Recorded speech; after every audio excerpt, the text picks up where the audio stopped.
Hello friends. तो मैं अभिलाष सिंह फिर से हाजिर हूँ आपके साथ इस चाणक्य वाले गुरुजी चैनल में। तो हम लोग पिछले लेक्चर में सर्कल के बारे में पढ़ रहे थे। हमने देखा था कि सर्कल की इक्वेशन क्या होती है और उसके बाद सर्कल की डायामेट्रिक इक्वेशन क्या होती है और सर्कल की पैरामेट्रिक इक्वेशंस क्या होती थी। लेकिन आज हम देखेंगे कि एक सर्कल इंटरसेप्ट कैसे कट कर सकता है। चलिए तो हम बिना देरी किए हुए जल्दी से देखते हैं कि अगर हमारे पास, पहले तो आप ये डायग्राम्स देखिए कुछ, जैसे ये हमारा एक्स एक्सिस है और ये वाई एक्सिस है और एक सर्कल हमारा इस तरह से जा रहा है। ये एक सर्कल हो गया। तो यहाँ से देखें आप, तो ये जो होगी ये डिस्टेंस एक्स एक्सिस पर, अगर मैं इसके कोऑर्डिनेट्स की बात करूं तो क्या ये हो जाएगा x1, 0। अच्छा, अगर इसका कोऑर्डिनेट देखें तो ये x2, 0 हो सकता है क्योंकि y तो यहाँ पर 0 होगा, है ना। इसी तरह से क्या मैं इसके कोऑर्डिनेट बोल सकता हूँ 0, y1 और इसके कोऑर्डिनेट्स हो सकते हैं 0, y2। तो जो हमारी ये डिस्टेंस है, इस डिस्टेंस को कहते हैं एक्स इंटरसेप्ट, और ये जो डिस्टेंस हुई हमारी, ये डिस्टेंस, इसको कहते हैं वाई इंटरसेप्ट, इसको बोलते हैं वाई इंटरसेप्ट। तो अगर हमें इंटरसेप्ट्स दे रखे हों तब भी हम क्वेश्चंस को सॉल्व कर सकते हैं। अब यहाँ से आप देखें, पहले इंटरसेप्ट निकालते कैसे हैं। मान लेते हैं कि हमारे पास ये एक सर्कल है, x² plus y² plus 2gx plus 2fy plus का c इज इक्वल टू 0। अच्छा, आप लोग एक बात बताएं, जो x इंटरसेप्ट होगा वो क्या होगा? ये डिस्टेंस तो हमारी x2 होगी और ये वाली x1 होगी, तो x2 माइनस x1 ही हमारा क्या होगा? x intercept. x intercept x2 minus x1 होगा कि नहीं होगा? अब यहाँ से देखें कि x2 माइनस x1 की वैल्यू हमेशा पॉजिटिव होनी चाहिए। तो पॉजिटिव होने के लिए मैं क्या कर लूँ, यहाँ पर इसका मॉड ले लूँ, क्योंकि मैं इसको x1 माइनस x2 भी लिख सकता हूँ। अगर ये पॉइंट आप x1 ले लें यहाँ पर और x2 इधर ले लें, तो आप इसको क्या होना चाहिए, हमेशा पॉजिटिव होना चाहिए, इसलिए आप इसमें मॉड लगा लीजिए। अब यहाँ से देखें कि क्या ये पॉइंट हमारे सर्कल पर लाई कर रहा है?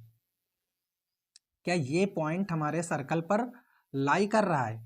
अगर लाई कर रहा है या फिर ये पॉइंट भी लाई कर रहा है, तो y की वैल्यू क्या इसमें मैं 0 पुट कर सकता हूं। तो यहां से मैंने y की वैल्यू, यहां से देख सकते हैं आप, y की वैल्यू क्या है, 0 है। तो y की वैल्यू जैसे ही 0 पुट की तो x² plus 2gx plus c is equal to 0 हमारी इक्वेशन मिल गई। अच्छा, अब आप लोग एक फार्मूला शायद जानते हो, जैसे हम लोग निकालते थे कि सम ऑफ रूट्स, तो क्या हो जाता था, -b/a, और प्रोडक्ट ऑफ रूट्स क्या हो जाता था, c/a। इसी तरह अगर हम निकालें डिफरेंस ऑफ रूट्स, तो डिफरेंस ऑफ रूट्स क्या हो जाएगा, यहां से आप देखें कि ये जो x1 और x2 की वैल्यू है, यही तो हमारे रूट्स हैं। तो यहां से क्या हो जाएगा, x2 minus x1 is equal to √d/a होता है। यहाँ से d तो आप जानते ही होंगे क्या होता है, √b² माइनस 4ac/a। अब यहाँ पर इसकी वैल्यू पुट करिए। b की वैल्यू क्या है, b की वैल्यू है 2g, तो √2g का स्क्वायर करेंगे तो 4g² हो जाएगा, माइनस 4 हो जाएगा। a की वैल्यू 1 है और c की वैल्यू c ही है, अपान में a की जगह तो 1 है। तो यहाँ से हमारा क्या निकल के आ जाएगा, √4g² माइनस 4c। तो यहाँ से अगर हम निकाल लें तो 2 बाहर आ जाएगा, 2√g² माइनस का c। तो यहाँ से 4 जैसे ही बाहर लिया तो 2 आ गया। तो x इंटरसेप्ट हमारा निकल के क्या आ गया है, 2√g² माइनस c। तो x इंटरसेप्ट हम लोगों ने निकाल लिया है। अब इसी तरह से हम वाई इंटरसेप्ट भी इजीली निकाल सकते हैं। आप देख सकते हैं कि ये जो पॉइंट 0,y1 या 0,y2 है, ये भी तो हमारे सर्कल पर लाई कर रहे हैं। तो मैं इस बार x की जगह 0 रख देता हूँ।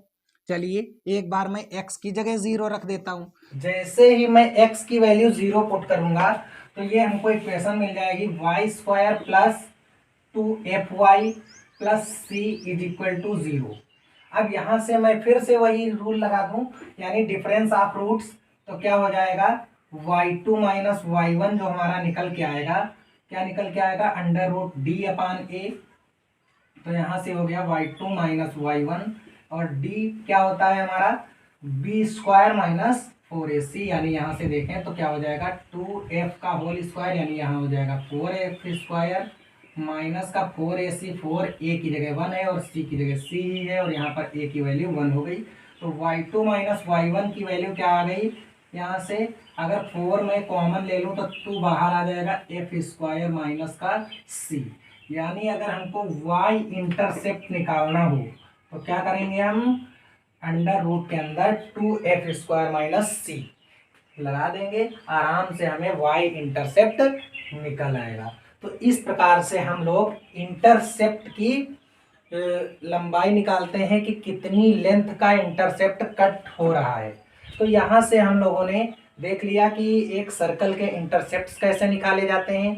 अब हम देखते हैं कि एक सर्कल किस तरह से हो सकता है। चलिए देखते हैं, जैसे हमारे पास एक ऐसा भी तो सर्कल हो सकता है जो केवल एक ही एक्सिस को टच करे या कट करे। देखिए एक ये भी फॉर्म हो सकती है। तो अगर यहाँ पर हम देखें तो यहाँ पर हमारा y इंटरसेप्ट नहीं है और x इंटरसेप्ट क्या है, 0 है। x इंटरसेप्ट 0 है क्योंकि ये केवल सर्कल इस x एक्सिस को टच कर रहा है और y को टच नहीं कर रहा है, तो y इंटरसेप्ट है ही नहीं, और x है तो वो भी 0 है।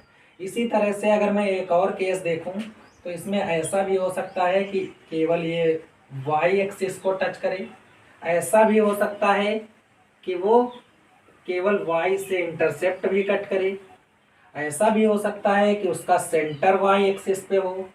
तो ऐसे क्वेश्चंस को हम बहुत ही इजीली सॉल्व कर सकते हैं, बहुत अच्छे तरीके से सॉल्व कर सकते हैं। चलिए जैसे मैं एक क्वेश्चन लेता हूँ, देखता हूँ कि एक हमारे पास क्या है, सर्कल है जिसका सेंटर हमें नहीं पता है। हमें क्या पता है कि वो दोनों एक्स एक्सिस और वाई एक्सिस दोनों को केवल टच करता है, यानी स्पर्श करता है। यानी मैं कह दूं कि एक सर्कल की इक्वेशन ज्ञात करिए जो एक्स और वाई एक्सिस दोनों को स्पर्श करता है और उसकी त्रिज्या जो रेडियस है वो 5 यूनिट है। तो ऐसे सर्कल की हमें इक्वेशन निकालनी है। तो आप लोग यहाँ से बताएं, इस पॉइंट के कोऑर्डिनेट्स अगर मैं x ले लूँ तो x कामा y की वैल्यू यहाँ 0 होगी, और यहाँ पर ले लूँ तो 0 यानी x की वैल्यू 0 और y की वैल्यू क्या हो जाएगी, y यहाँ पर ले रहा हूँ। अच्छा, क्या कह रहा है कि इसकी रेडियस 5 यूनिट है, रेडियस 5 यूनिट है। तो यहाँ से अगर इसका सेंटर होगा h कामा k, तो आप ही बताएं कि ये डिस्टेंस 5 यूनिट होगी और ये डिस्टेंस भी 5 यूनिट होगी। तो मैं कह सकता हूँ कि यहाँ से जो x की वैल्यू है, यहाँ से देख सकते हैं आप, ये कोऑर्डिनेट x कामा 0 ना होकर के क्या है, 5 कामा 0 है। इसी तरह से अगर मैं इसका देखूं तो 0 कामा 5 मैं इसको बोल सकता हूँ। तो इसके कोऑर्डिनेट्स हम आराम से निकाल सकते हैं। तो जैसे ही ये कोऑर्डिनेट्स मिल गए तो ये इस पॉइंट के कोऑर्डिनेट क्या हो गए, x5 y5, यानी 5 कामा 5, h की वैल्यू भी 5 हो गई और y की वैल्यू भी 5 हो गई।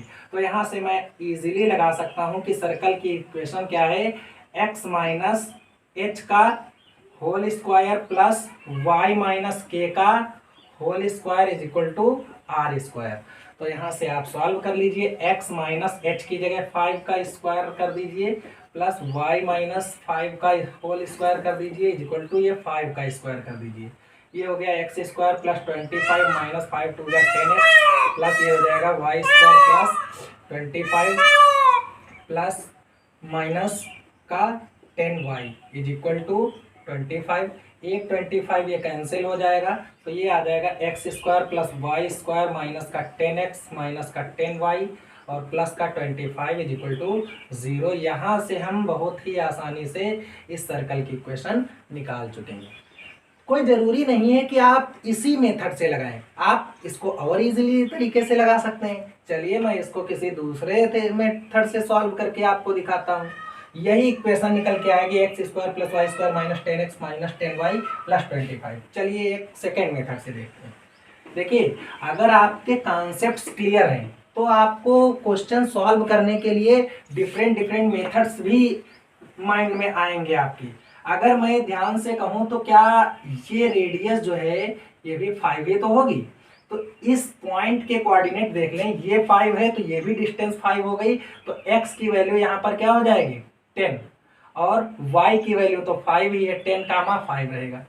अब ध्यान से कुछ याद करिए, मैंने पिछले लेक्चर में एक इक्वेशन निकलवाई थी, डायमेट्रिक इक्वेशन, यानी उसके व्यास के सिरे दे रखे हैं। तो अब मैं यहाँ पर इजीली लगा सकता हूँ कि x माइनस x1 का into y x minus x2 plus y minus y1 into y minus y2 is equal to 0। तो यहाँ से आप लोग देखें, x माइनस x1 की जगह क्या आ जाएगा 0 इंटू एक्स माइनस x2 की जगह क्या आ जाएगा 10 प्लस y माइनस y1 की जगह 5 है और ये हो गया y माइनस 5, ये भी हो गया, y2 की जगह भी 5 है इज इक्वल टू 0।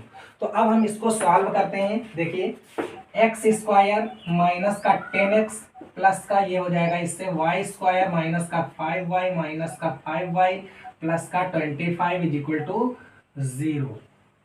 तो ये हो गया एक्स स्क्वायर माइनस का प्लस वाई स्क्वायर लिख लीजिए, और ये हो गया माइनस का 10x माइनस का 10y और ये हो गया 25 प्लस का इज इक्वल टू 0। तो क्या ये इक्वेशन वही है? इससे आप एक और मेथड से कर सकते हैं। अगर आप देखें तो ये 5 कामा 0 है, ऊपर का भी पॉइंट निकाल सकते हैं क्योंकि ये भी रेडियस होगी, तो यहाँ से ये 5 हो जाएगा। तो यहाँ पर हम अगर इसके कोऑर्डिनेट्स देख लेते तो y की वैल्यू हो जाती 10 और x की वैल्यू क्या रहने वाली है 5 ही रहने वाली है।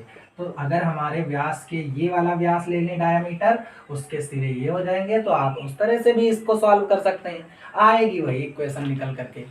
तो अगर आपको सारे कॉन्सेप्ट्स बिल्कुल अच्छे तरीके से समझ में आ गए हैं तो आप इन क्वेश्चंस को बिल्कुल मज़े से एकदम मान के चलिए, एक भी क्वेश्चन आपसे छूटेगा नहीं। तो अब हमने आपको इस सर्कल से रिलेटेड सारे बेसिक्स बता दिए हैं। अब आपकी बारी है, आप इन वीडियोस को 3 वीडियो में 3 पार्ट्स में मैंने सर्कल को आपको पढ़ाया है। आप तीनों वीडियोस को सीरियल बाय सीरियल देख लीजिए, उसके बाद आप किसी भी बुक का कोई भी क्वेश्चन हो उसको आप सीधे फोड़ देंगे, है ना।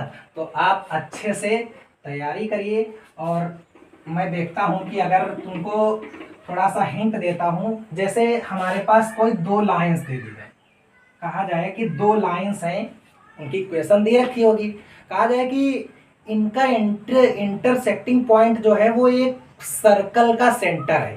तो आप जैसे ही उन लाइंस के सेंटर को सॉल्व करेंगे, एक्स और वाई की वैल्यू निकालेंगे, तो वो क्या हो जाएगा, उसका सेंटर हो जाएगा, और वो उसकी रेडियस वगैरह कुछ दे रखी होगी, फिर आप इजीली उसकी इक्वेशन निकाल पाएंगे।